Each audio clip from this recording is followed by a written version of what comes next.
अब ये bearing loose है, तो अब इससे नुकसान क्या होगा अगर ये लूज लग भी जाती है।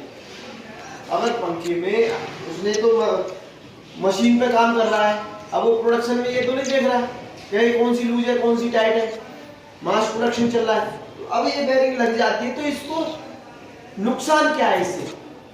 सबसे पहले तो बेरिंग लूज होनी नहीं चाहिए, अगर चली गई तो पकड़ी भी जाती है। जैसे आप ऑडिट कराते हैं तो ऑडिट कराते समय आपने ये पकड़ी, तो अगर आपने ये पंखा लगाया तो इस पंखे के आरपीएम जो चलेंगे ना, जो कैसे कहेंगे हाथ से मैनुअल आरपीएम लोगे तो आपको पकड़ में नहीं आएगी। पकड़ में कहाँ आएगी, अगर वाट एकदम तो बढ़ेंगे, एकदम फिर पीछे घटेंगे। जब ये साइड लेके चलेगी जो लूज है, तो वहां जैसे साइड लेगी तो वहां आरपीएम वाटेज बढ़ जाएगी। जैसे 50 वाट ले रहा है पंखा, तो आपके 52, 53 बढ़ जाएंगे, 54 हो जाएंगे, फिर एकदम से 52 पे आ जाएंगे, 50 पे आ जाएंगे। ऐसे आरपीएम जब मीटर में लगा हुआ है, जैसे हमारा लैब में मीटर लगा हुआ है, तो आरपीएम जैसे आपके 380 आ रहे हैं, एकदम 380 पे चलते चलते एकदम 70 पे आ जाए, 75 पे आएगा, 72 पे आएगा, 70 पे आ जाएगा। तो इसकी मेन पहचान है कि ये अगर नीचे बॉटम की बेरिंग या टॉप की बेरिंग यूज है तो इसकी, तो ये समझ लो कि उसमें बेरिंग का सबसे बड़ा। अब हमने एक पंखा लगाया था और उसकी बेरिंग लूज थी। बेरिंग लूज होने से अब हम ये लोग कह रहे थे कि बेरिंग लूज है, बेरिंग लूज नहीं है। कि ये पंखे के आरपीएम से डाउन हो जाते हैं, कभी बढ़ जाते हैं, कभी नीचे आ जाते हैं। सर फोन करें, कभी बढ़ जाते हैं कभी घट जाते हैं। तो इस केस में हमने जब हमें इस चीज का जानकारी थी तो हमने इसको खोल के दिखाई। भाई ये देखो आपकी बेरिंग एक बार ऐसे है ना, ये बेरिंग निकल जाती है ऐसे निकलनी नहीं चाहिए। इस बेरिंग में वाट बढ़ेंगे और घटेंगे भी। अब इससे ये एक तो इससे ये फर्क पड़ गया।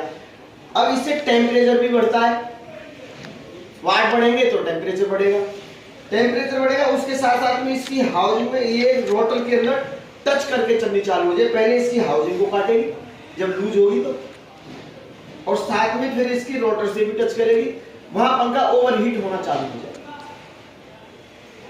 ओवरहीट होना चालू हो जाएगा तो वहां उस ओवरहीट होते होते वो ना तो आपको बेरिंग की पता पड़ती है, ना ही उसकी कि बेरिंग मर गई, ना उसकी सापट, वो अलग से आवाज बन जाती है उसकी, और वो पंखा वापस लौट के आ जाता है। ये बेरिंग का मेन जस्ट है, चाहे वो नीचे का हो ऊपर का हो। ये चीजें बिल्कुल भी अगर आपको लगता है तो बिल्कुल भी बाईपास नहीं होनी चाहिए। अगर आप करते हो तो इसका जो स्पेसिफिकेशन दी हुई है उसी के हिसाब से होना चाहिए। मेन चीज ये बेरिंग का ही है। ऐसे ही रोटर का है, इससे हमिंग भी आती है।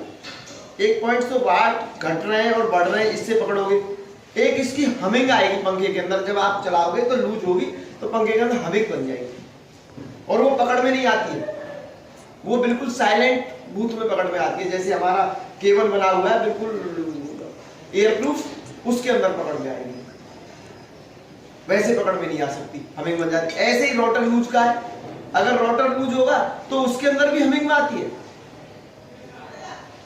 अगर रोटर की हाइट भी कम हुई, मान लो टॉप बॉटम की रोटर डेप्थ और बॉटम की रोटर डेप्थ और टॉप की रोटर डेप्थ दोनों मिला के 24 की हाइट बन रही है रोटर की, और वो तुम्हारा 23.5 की हाइट का लग जाता है और बिल्कुल टाइट जा रहा है, लेकिन उसमें हमिंग फिर भी आ जाएगी,